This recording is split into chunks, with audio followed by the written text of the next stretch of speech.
Hi, welcome to Prabhavith TNPSC. இது வந்து 11th எக்கனாமிக்கில் இந்திய பொருளாதாரம். இதுக்கு முன்னாடி ஒரு வீடியோ அப்லோட் பண்ணியிருப்பேன், அதை பார்த்துக்கோங்க.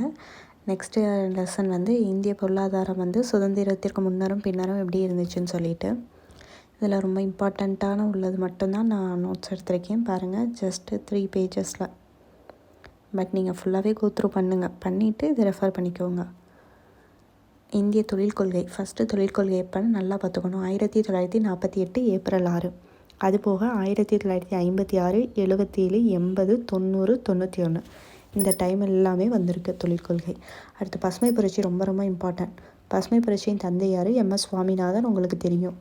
அடுத்து புதிய வேளாண் தொழில்நுட்ப முறைகள்னு சொல்லி கொண்டு வந்திருப்பாங்க. 60, 61 கிட்டத்தட்ட 7 மாவட்டத்தில் வழி நடத்தும் திட்டம்னு சொல்லிட்டு ஒரு திட்டத்தை கொண்டு வந்திருப்பாங்க. அதிக விளைச்சல் தரும் ரகங்களை உற்பத்தி செய்யக்கூடிய திட்டம். அதோட நன்மைகள் என்ன, அதோட குறைபாடுகள் என்னன்னு சொல்லிட்டு அதெல்லாம் புக்கில் ரெஃபர் பண்ணிக்கோங்க. அடுத்து இது எல்லாமே நீங்கள் பாருங்கள். நீங்கள் பார்த்தாலே உங்களுக்கு புரியும். நான் இதை கிளாஸ் எடுத்து உங்கள் டைம் வேஸ்ட் பண்ண வேணாம். அடுத்து முதல் எஃகு தொழிற்சாலை எங்கன்னு பார்த்துக்கோங்க. பருத்தி தொழிற்சாலை ரொம்ப இம்பார்ட்டன்ட். பருத்தி 1854 ரொம்ப பழமையான தொழிலே என்ன? பருத்தி விவசாயம். ஓகேவா? பருத்தி தொழில் தான். புக் பேக்கில் கூட கேட்டிருப்பாங்க. அடுத்து சணல் தொழிற்சாலை பார்த்துக்கணும். சர்க்கரை தொழில் கிட்டத்தட்ட மகாராஷ்டிரா மட்டுமே 3ல் 1 பங்கு கொடுக்குது. உரத்தொழிலில் வந்து நைட்ரஜனை பயன்படுத்தி இது 3வது பெரிய தொழில் நினைக்கிறேன். ஆமாம், 3வது பெரிய தொழில். அதை நான் நோட் பண்ணாமல் விட்டுட்டேன் பாருங்கள். அடுத்து காகித தொழில் பார்த்துக்கோங்க. வங்காளத்தில் செராம்பூர் அப்படிங்கிற இடத்துல இயந்திரத்தாலான காகித ஆலை. அடுத்து பட்டு தொழிலில் நம்ம இந்தியா வந்து 2nd place. ஃபஸ்ட்டு வந்து சைனான்னு நினைக்கிறேன். பெட்ரோலியம் சைனா தான். பெட்ரோலியம் வந்து டிக்பாய் அப்படிங்கிற அஸ்ஸாமில் 1889 ஒரு எண்ணெய் கிணறுன்னு ஒன்றாங்க. அதுதான் பெட்ரோலிய அது. அடுத்து வந்து ஓஎன்ஜிசி அப்படிங்கிறது எண்ணெய் மற்றும் எரிவாயு கழகம். எப்போனா 1956. இது ரொம்ப இம்பார்ட்டன்ட், கேட்டிருக்காங்க. அடுத்து குறு உற்பத்தி நிறுவனம்னா என்ன? சிறு உற்பத்திக்கு எவ்வளோ அமௌண்ட்டு, நடுத்தர உற்பத்திக்கு, அதே மாதிரி சேவை நிறுவனங்களுக்கு எவ்வளோ முதலீடு கொடுக்குறாங்கன்னு பார்த்துக்கோங்க.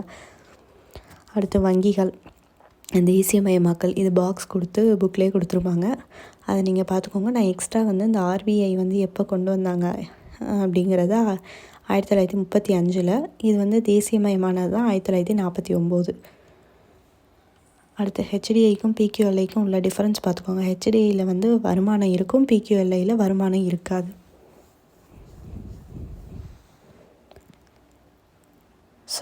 இது PQLI கிடையாது.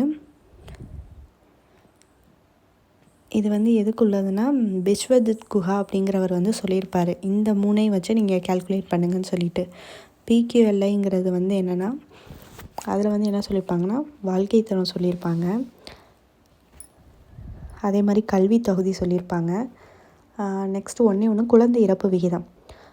இதை மட்டும் நோட் பண்ணிக்கோங்க. இது PQLIக்குள்ள அந்த 3 குறியீடு வந்து இது கிடையாது. வாழ்க்கை தரம், அதே மாதிரி கல்வி தகுதி, குழந்தை இறப்பு விகிதம், இந்த 3 தான் PQLIயில் உள்ள அந்த 3 குறியீடு. ஓகேவா?